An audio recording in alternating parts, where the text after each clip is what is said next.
Welcome to Unscripted, a podcast with no script by design. We're not following a plan, and that's exactly the point. This show is about whatever's on the minds of your hosts, Larry, Lannan, and Duncan Giles. We'll dig into what's happening in the world, and just as importantly, what isn't making headlines this week. So, with that, let's get started. The conversation could go anywhere because we go wherever the microphones take us. Here's Larry Lannan and Duncan Giles. I'm Lannan, he's Giles, and this is Lannan and Giles Unscripted for Thursday, November 6th, 2025. Welcome back, Duncan Giles. Thanks, Larry. It's always good to be here. Well, I want to congratulate you and your Los Angeles Dodgers winning the World Championship. It was a great series, 7 games, and that game 7 wasn't decided until the last out was made. So I really enjoyed watching that game. Yeah, it was great. It was not great for my blood pressure, but it was a great game. Toronto, as they proved during the regular season, the playoffs were a great team, made a great effort. But Game 6 and Game 7, where we came back, it was just like unreal to me because when we went down 3-2, I was not feeling positive, let's say. But what I think's interesting about that is that we've talked about this. The Dodgers are a high payroll team, but the player that hit the key home run was not a big paid player, was he? No, he was not. The guy who made the center fielder who made the catch, who knocked over Kike Hernandez with a pretty nice, that would have been a good NFL move. But he was he's lower paid as well, second year guy. So yeah, it takes all kinds. And then the guy that they had that pitched 4 innings in the 18 inning game was a pickup from a month and a half ago. So yeah, it takes the whole entire team. Was very happy to see some of the older Dodgers there. When Tommy Lasorda is giving pep talks. And seeing Koufax, with Kershaw, it's almost like the passing of the baton type thing. It's a great feeling, and like I said, great victory. And I was just couldn't have been happier, more ecstatic, and that was just a great double play to end the game and the series. As a baseball fan, I was just heartened by the fact that Game 7 had the highest TV ratings in years. So It was on a weekend, which helped because then young kids could stay up and watch it. But it's good to see baseball once again becoming a more popular sport. It's still popular, but people have been worried about the demographics of it. I think that's beginning to change. We'll see over time. Yeah, and I mean, it beat out the basketball game that, basketball has been increasing in popularity, especially TV popularity, and it pretty soundly beat a Lakers game with LeBron. So that's right. That's to me is a good sign because, I mean, you can't get any, that whole series, the entire series was just a great advertisement for baseball as a whole. And I'm probably like you, I'd much rather watch it in person than on TV. But still, the coverage of it was great, and I'm hoping that they're getting a whole generation of newer fans with some of the things they're doing to quicken play. Well, I think that what they've done to move along the game, which the old timers said don't do it. Well, it had to be done. I'm glad it was done, and I think the way that, especially at the World Series level, when you have that kind of technology and you got the best camera people and the best director. You can put a baseball game together and make it look great on TV. Well, Duncan, are we ready for our news stories that didn't make the mainstream news this week?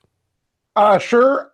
Let's go for that because I'm sure people are waiting with bated breath. It's what we do. It's our thing. And I'm going to start off in the great state of Oklahoma. I don't know if you've ever been to Oklahoma. I have been there a few times. They have a new law in, by the way, did you ever watch the HBO series Westworld? Did not. I do not have HBO, but I'm familiar with the series and, of course, the original movie. Well, it's funny, they were thinking about doing another season. Then they got a new owner to HBO and realized that show had so many expensive special effects, they decided not to do another or season for that series. I thought it was extremely good. And yeah, the original movie was the start of that. I love that. And but anyway, so this is kind of like a new Westworld poultry edition they've done in Oklahoma. They've just passed a new law. A man named Representative Justin Humphrey added a curious new law in Oklahoma. It went into effect actually the start of this month. And it puts a curious twist to the cockfighting laws because this new law allows live roosters to fight robots. But there's a key important part of this law. The How do I put this? The rooster cannot be hurt in the process. So they can have a cockfight with a robot and a rooster, but the rooster is not allowed to be hurt. Now, explain to me how that's going to work out. This, to me, proves another old adage that legislators who are very drunk should not be passing laws. That one makes absolutely no sense. I'm sure that they were thinking, well, we could do something with TV, and if they're going to do cockfighting, let's introduce robots. And it's like, where in the world do you think your constituents in your district in Oklahoma elected you to propose this? Was there a great outcry for this? Nobody got him lots of publicity, obviously. We're talking about it. They say the thing is there's no such thing as bad publicity. I would beg to differ in this case because I'd look at this guy and go, what kind of idiot are you? Yeah, I kind of, and the funny thing, I always try to cite my source. I found this story on a website for TBO clothing. So I think what they're doing is that they're putting these weird stories on their website, hoping to get people to buy their clothing, I guess. But I'm finding these stories in interesting sources. Now, the next one is U.S. News and World Report, so I think people know what that is. I thought about you, Duncan, when I saw this story, because remember the story you told us about how you corrected your teacher and got in trouble? Yep. Yep. This happened in Australia. Teachers at 9 different high schools in northeastern Australia discovered just days before their ancient history test, this would have been late October of this year, they had mistakenly taught their students about Augustus Caesar when they were really supposed to be teaching them about Julius Caesar. There is a difference. What I'm trying to think of is, okay, if you if you took that test as if it was Julius Caesar, but you're saying it's Augustus Caesar, how can you mark that wrong? Yeah, that's a case where there's going to be some issues there one way or another, because now kids are probably going to say, well, I put this answer down and technically was correct, even though that wasn't the answer you were looking for because you taught us wrong. So yeah, that opened up, I'm sure, a whole host of things. And you would have thought somebody could have opened up a book or, God forbid, Googled it, and checked to see that the sources that they were talking about, the source material they were using was correct. Because it can get confusing with different Roman emperors. I totally get that, but you want to make sure that you're citing the right ones. Yes, Augustus and Julius were were definitely Julius. Let's say didn't last nearly as long as Augustus did. Correct. Caesar was Correct. for a very long time as the man,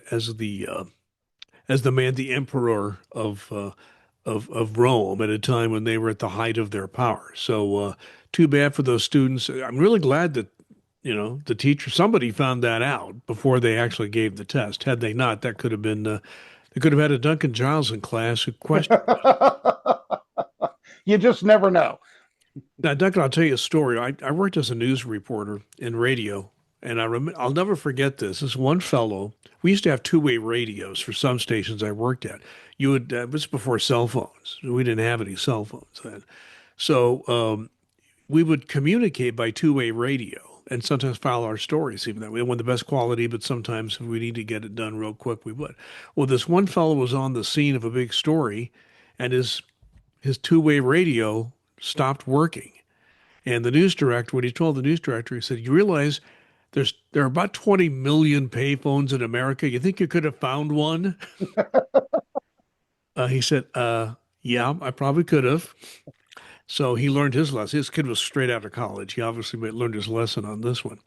But you know, Duncan, it's very hard to find a payphone these days. They just don't exist very much. They are around in some places. There's a place called Tacoma Park, Maryland. They actually have an old payphone at the corner of Maryland, I'm sorry, in Maryland, at the corner of Flower and Erie Avenues in this Tacoma Park, Maryland neighborhood. And if you go to the payphone and you pick up the payphone and listen to it, it doesn't have a signal that you usually get. If you pick up the receiver, press any button, you will hear different birds, crows, wood thrushes, belted kingfishers. In other words, they will give you sounds of birds. So they have found a use or a useful function for what was once a payphone. Well, I would bet people whose cell phones have died and see this actual payphone are pretty much flipping it the bird if they try and make a call out. I would guess. That's on That's WTOP radio, which is a news radio station in DC area. Go ahead. Yeah, that's an interesting thing. I mean, because there are, back when you and I were younger, there were a ton of payphones. I give you the old, the old Superman thing where he used to change in a payphone booth. That was the thing where he would put on his office civilian clothes and have his Superman gear underneath and change into it, and it was sort of an homage to that in the original Superman movie where he sees a phone booth that's just a little, a half thing and he couldn't change in. So those were popular, but you just don't see payphones much anymore. No, that first Superman movie was very true to the old comic books I used to read as a kid. I kind of thought that that was well done. And yet I love that scene too, just like you did. If you loved Superman, the comic books or even the old TV show, that's something you would remember. Let's move on to politics because I love this story here. There's a man in Texas who is fed up with politics, like a lot of people are these days. So he's so fed up with it, he's decided that he is going to legally change his name. His name has now legally been changed to literally anybody else. First name literally, middle name anybody, last name else.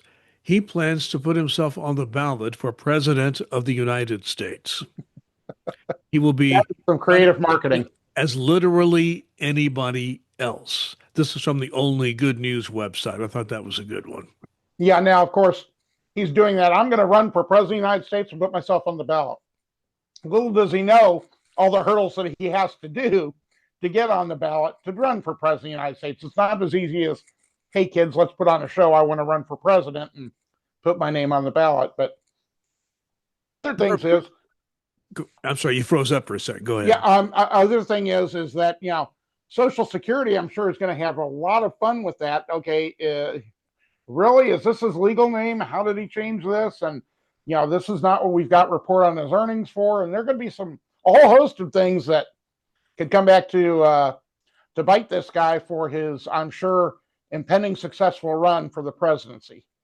Now, I have to tell you something, another funny story. I think I may have related this before, but there was in Indiana, when you run in a primary election, the order that they put you in depends on the first letter of your last name. Yep. So there's a fellow I know that runs, his name is Zimmerman. He has to work twice as hard because every time they runs at a primary, he's going to be at the bottom of the ballot. He knows he has to work twice as hard. But there was one fellow who actually changed his name. So his name started with an A. So he didn't win, but he got way more votes than he had at the time for. If you are the first person on that primary ballot, they say it gets you a certain number of votes, which I always find entertaining. Yeah, and it used to be the same thing where in the yellow pages. And for those of you kids who don't remember the yellow pages, that's what we have to use before we smartphones and things of that nature to be able to get instant information. You had to go into an actual phone book to look up to see, okay, who do I call about this? And A, and then you'd have the name, or A, and then somebody else. Well, I'll top that. I'll do AA. Things of that nature, just to get first billing, because of the fact, same thing that you were just naming, that people get more votes as a politician if they're listed first.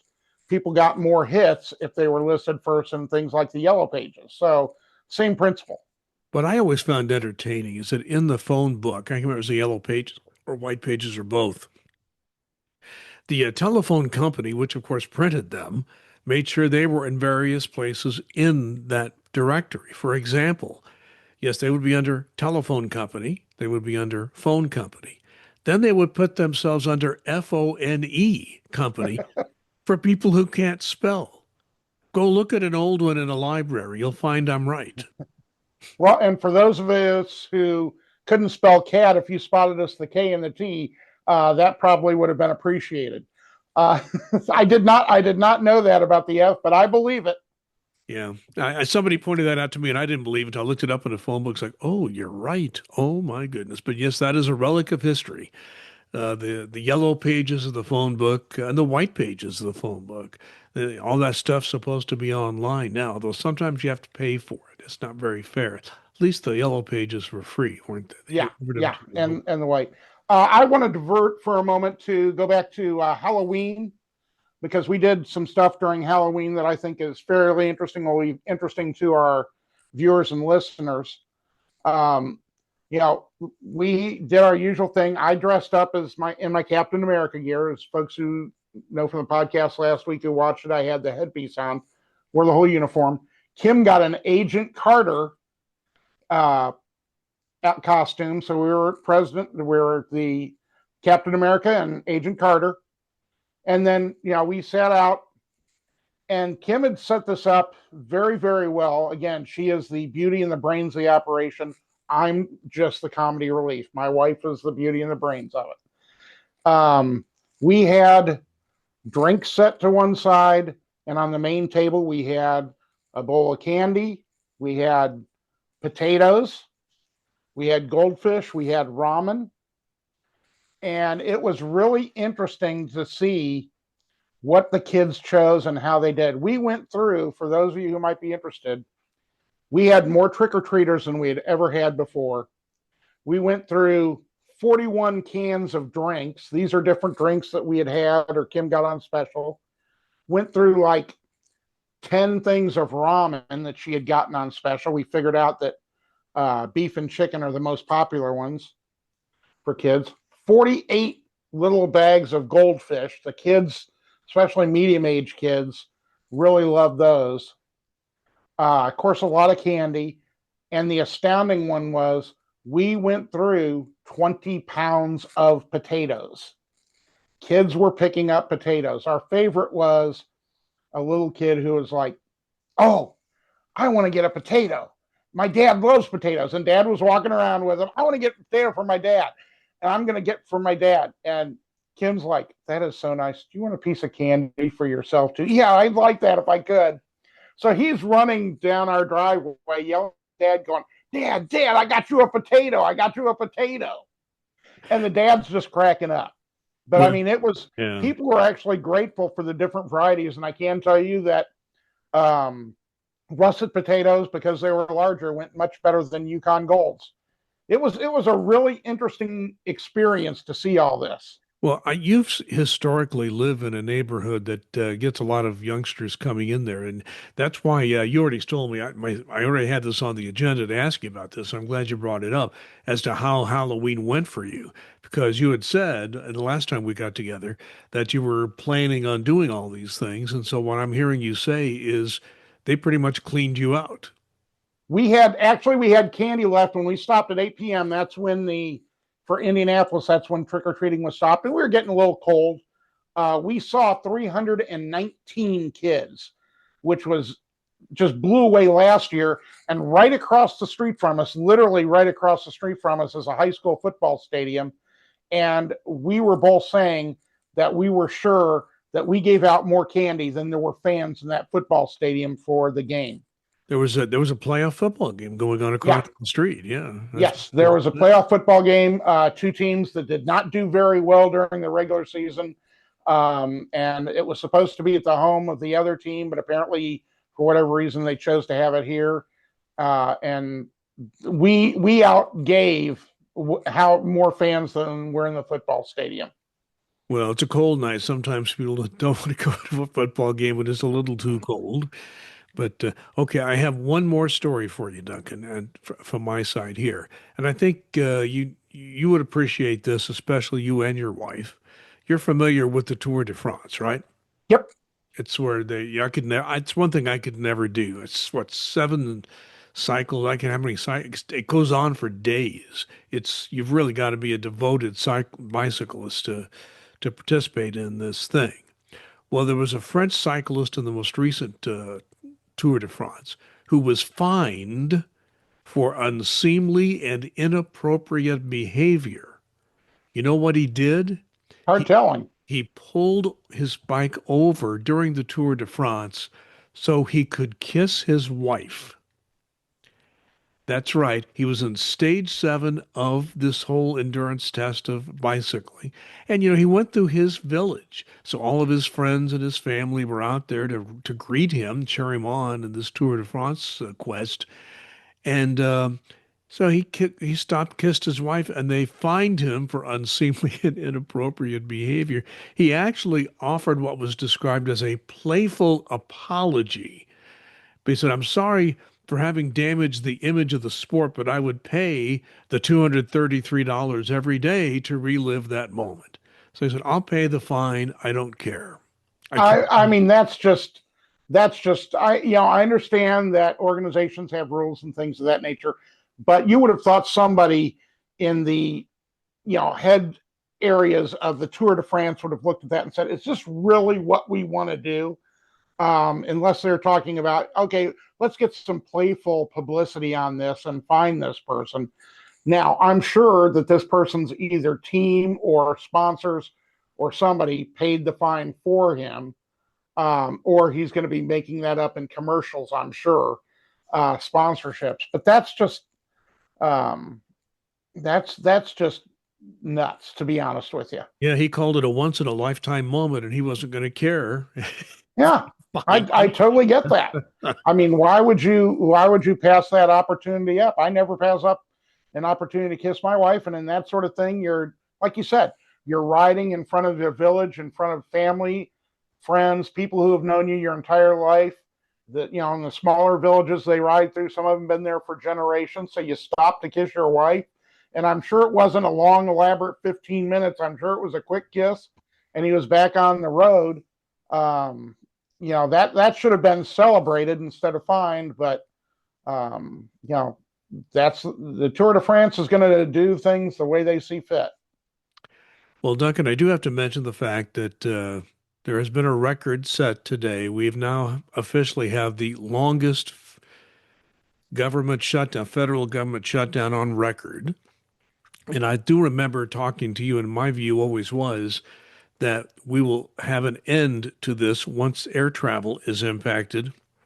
And guess what? The weekend coming up, it's already been announced that there will be a cutback in the number of flights available because the air traffic controllers they missed 2 paychecks already, and a lot of them are hurting financially, and they're feeling it, and this has an impact on their ability to work. They're already working 6 days a week overtime. That's a very stressful job. When you start working these people too hard, then that obviously impacts the safety of air travel. Absolutely. You don't want your air traffic controllers to be stressed or overworked. There's no way you want that. The folks who are working at the airport, the TSA folks, are stretched beyond belief, and they're not making a ton of money to begin with.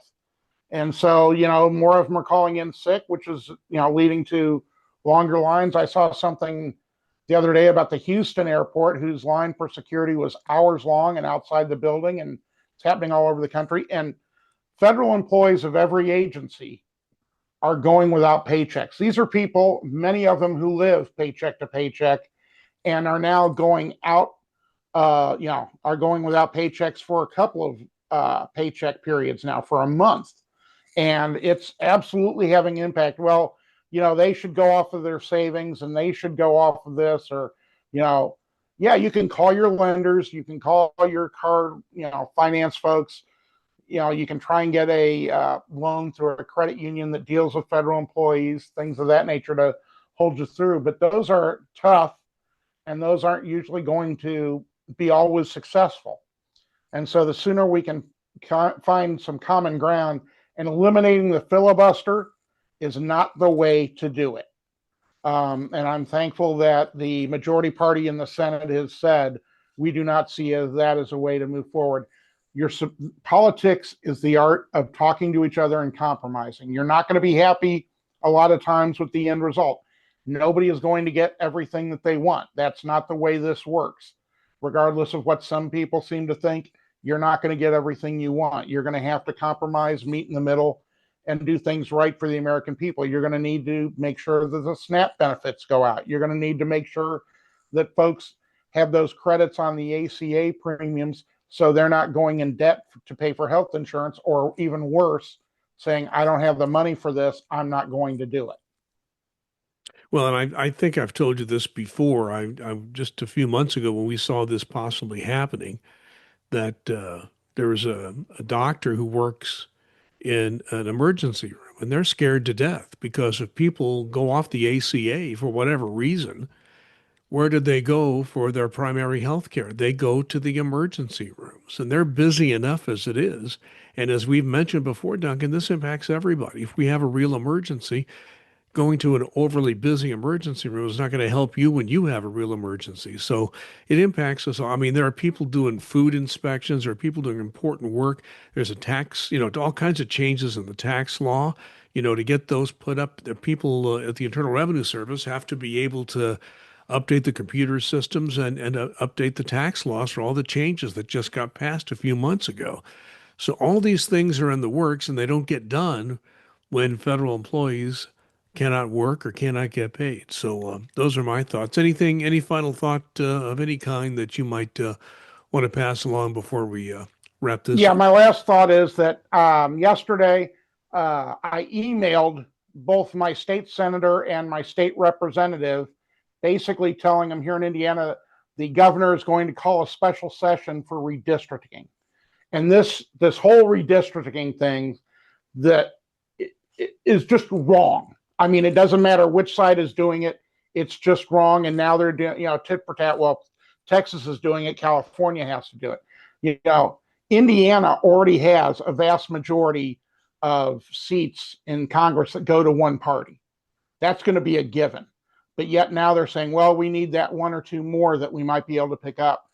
This isn't the American way. Gerrymandering isn't the American way.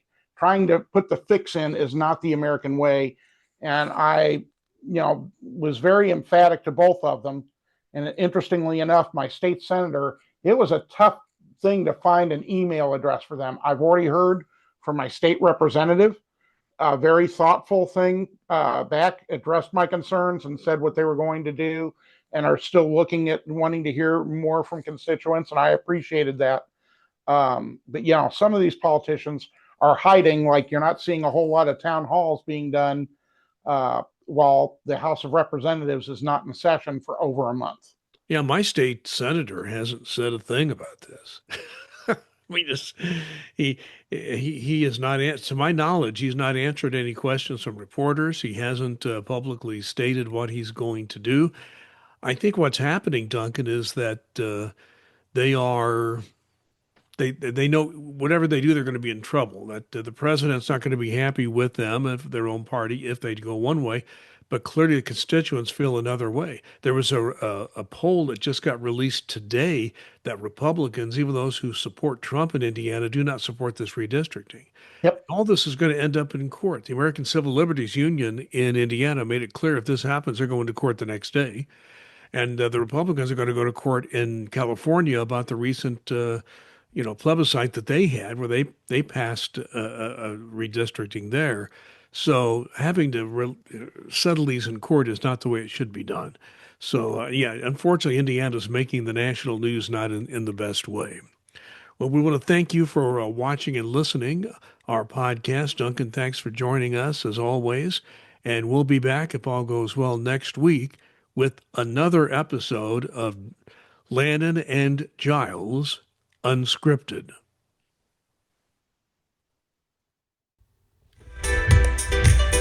We have one ask for you as the audience. Like and subscribe to this podcast. We appreciate it. Duncan and Larry will be back soon with another episode. In the meantime, this is Unscripted.